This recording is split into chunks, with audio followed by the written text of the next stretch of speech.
Hello and welcome to The Scoop. I'm your host, Allie Segal. In this week's episode, we have exclusive coverage on the spring football game, news on One Direction, and a live interview with the president of the Public Relations Society. Don't miss out on our panel discussing the recent vandalism of the Alpha Epsilon Pi fraternity house. Get your fill on The Scoop.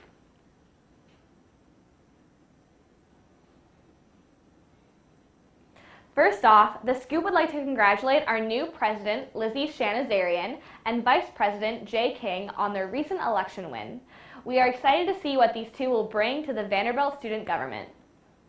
In breaking news, Zayn Malik has publicly announced that he would be leaving One Direction today.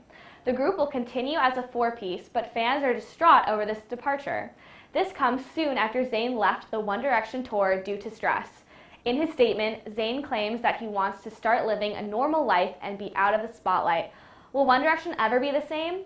Tweet us at @thescoop_VTV and tell us your thoughts. Drama could be stirring with the new Yeezy line by Kanye West. While many were impressed at the New York Fashion Week premiere, Fern Malice, creator of the iconic 7-day event, was not persuaded by Kanye's fashion. She told the New York Post she was kind of over Kanye, and that she was not a fan of his music, attitude, or agenda. Kanye proposed via Twitter a lunch date with the fashion executive, so perhaps a makeup is underway. In the meantime, keep an eye out for Kanye's new line debuting at Barney's, New York.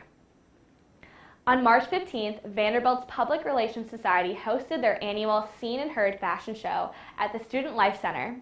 For its on-camera Scoop debut, here's our very own director, Long Adams, interviewing Sarah Hunt Blackwell, the president of the PR Society.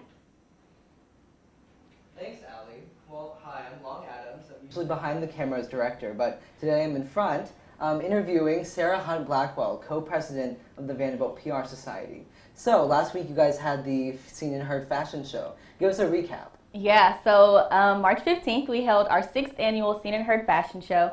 And the theme was the greatest show on earth, and it was definitely that. We had about 150 people come out and support Clothe My Children, which was the charity that we donated all of our funds to. It was a great show. We had musical performances and dance performances, and we also had a circus entertainment group come and have some performances as well. Yeah, I saw on Instagram someone performed Beyonce's Haunted. Yes. It must have been amazing. Yes, shout out to Miles. Miles did a great job on that.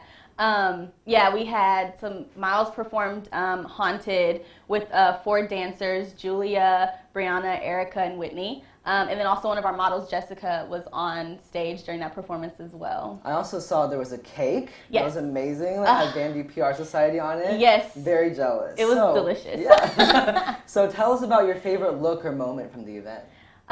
So by far my favorite moment was Miles' performance, singing Haunted at the very beginning. The opening was just great. That's how we opened the show. And then my favorite look was our finale look, which was Pura Vida Vintage. Again, all of our designers featured in the show were local, and Pura Vida was one of our local designers that I loved. Amazing. So tell us about Vanderbilt PR Society as a whole. What do you guys do? Yeah, so we are the only PR society here on campus, and we gear all of our events and everything that we do towards students who are interested in PR and everything that goes with it. So like marketing, advertising, media, tech, just everything you can think of. And we also do some PR work for other campus organizations as well. Awesome. Yeah. So how does one follow up the greatest show on earth? What's next? It's kind of hard to follow up the greatest show on earth, but we'll try. We're going to do some more smaller scale events before the end of the year. We're looking to host a speaker panel where we'll feature some pretty top PR executives. And then I guess just gearing up for next year. Yeah, well, we'll be sure to cover that on The Scoop, and we'll have to invite you back. Yeah. Well, thank you so much, Sarah. Back to you, Allie. Thanks, Long.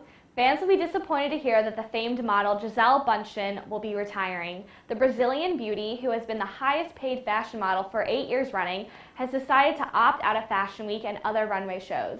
The reason she will no longer be gracing us with her legendary strut? Bündchen wants to spend more time on her #1 priority, her family. But don't be too disappointed, Gisele is still down to work on special projects and will still be making appearances in the fashion world.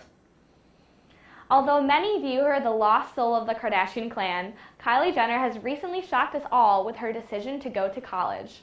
Many thought she was on the route to becoming a high school dropout, but her plans are just the opposite. Kylie is planning on finishing her senior year and going to college, and parent Bruce wouldn't want it any other way. Sources say that Bruce was adamant that she got her diploma and not just a GED, and Kylie agrees. Maybe she'll be staking claim in the Commons next year? We'll see. The highly anticipated premiere of Game of Thrones' 5th season is set to happen on April 12th. True to its fan base, no major changes are occurring within the cast of the show during this season, and the iconic HBO series will continue to follow the fantastic epic power struggles on the fictional continent of Westeros. For those who follow the George R.R. Martin book series, this season will encompass the plot of the novels A Feast for Crows and A Dance with Dragons.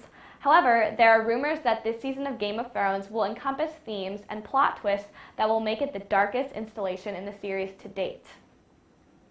Next up is our exclusive coverage of the spring football game with our normally fashion correspondent, Lois You. Hello, this is Lois You, your fashion correspondent. But today I'm out here at the Black and Gold spring football game to interview some Vanderbilt football players about today's game and the upcoming season. So, how'd you guys feel about today's game? We felt pretty great about it, I think. I think we worked hard, 15 practices, and I think we felt pretty good about it. True. Yes, I think we did a pretty good job. There's always room for improvement, but it was a good thing for 15 practices. The most I can say is from the time we left off last season to right now, we're a way better team. So I just like the direction that we're going. I was thinking that we have improved so much from the start of spring to end of spring. I'm just ready for the season to start to get these W's. We're just developing every day as a team, getting better, and we're ready to take this season on. I think my teammates and I did a great job today. I felt like it was a great representation of the accumulation of work that we put in throughout the spring. Okay, so I have another question.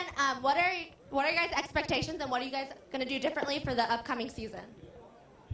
Well, right now we're just working hard, practicing hard, lifting hard, and we're just going to keep doing the same thing. We're not going to do anything differently than work hard and just keep playing the game together.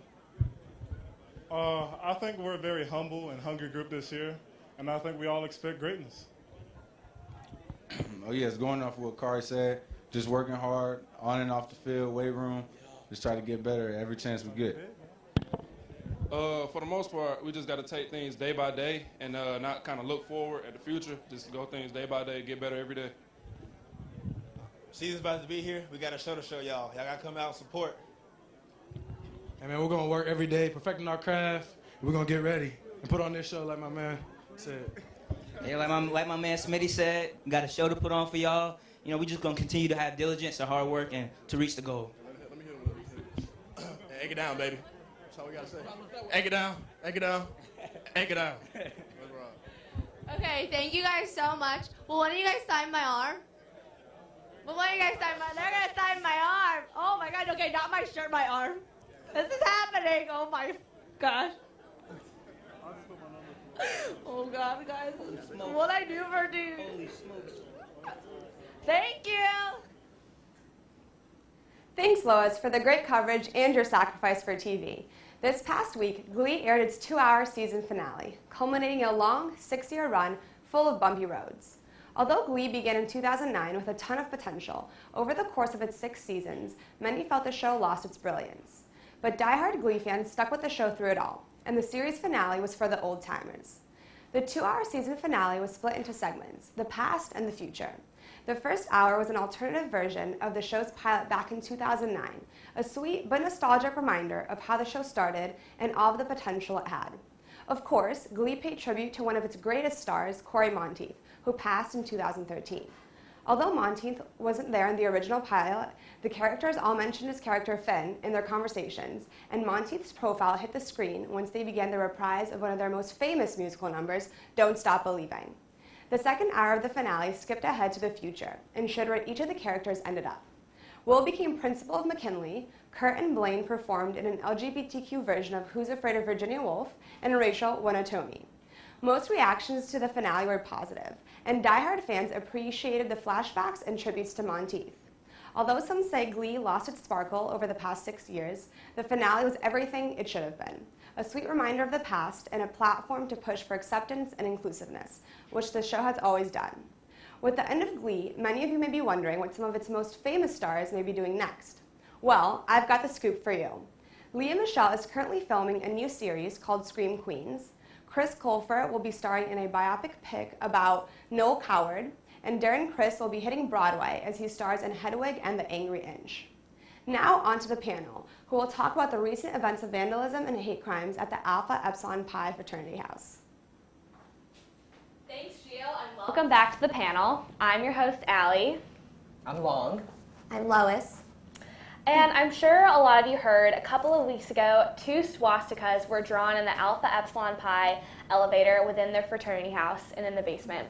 These acts of vandalism were a form of a hate crime and should not be tolerated. It is unfortunate that in 2015, at a higher institution like Vanderbilt University, we are still facing such ignorance. So, Lois, I know that you're a member of Greek Life and you're in sorority. How did your sorority back AEPi, and what steps did they take to stand behind them during this really horrible act? Yeah, personally I was really shocked and heavy-hearted about it, but I think Greek Row was really quick in making sure that we putting banners in front of the fraternity and sorority houses showing that we are standing with AEPi and we are against these acts. Yeah. I remember seeing it on a local news headline when I was at the barber shop, and I know the provost of Vanderbilt put out a statement saying that it's not going to be tolerated and that they stand with AEPi. Yeah, and even just flipping through my newsfeed on Facebook, I saw all of the links to the statements made by each chapter within Greek Life, all of the sorority houses, all the fraternity houses. So it was really nice to see that Greek Life was able to stand behind AEPi throughout the course of this horrible event that should have never happened. Yeah, and I think AEPi is hosting something called a Walk to Remember, which is people are going to dress in all black, and then they're going to walk around campus, I think, in solidarity for the memories of the Holocaust and its effects. Right. Yeah. And Lois? Yeah, kind of with my sticker, the Talk to Me sticker. VSG partnered with students to launch a campaign designed to break down barriers and prejudice and engage members of the community in diverse conversations. So this is going on from March 22nd to the 29th. So if you are committed to do so, grab a sticker from me or anyone else and sign it. It's in Rand. So yeah. Yeah, talk to Lois. Yeah, exactly. Yeah, and again, this is just a horrible act. We don't know who did this, but it's something that is really unfortunate to happen at Vanderbilt University. We're all mature students who are smart, and this should not happen. And we definitely stand behind AEPi and the entire Jewish community at Vanderbilt and hope for the best in the future that this will not happen again. Definitely. So that's our episode on that note, that's our episode for this week. Thanks for tuning in, and thanks for watching The Scoop.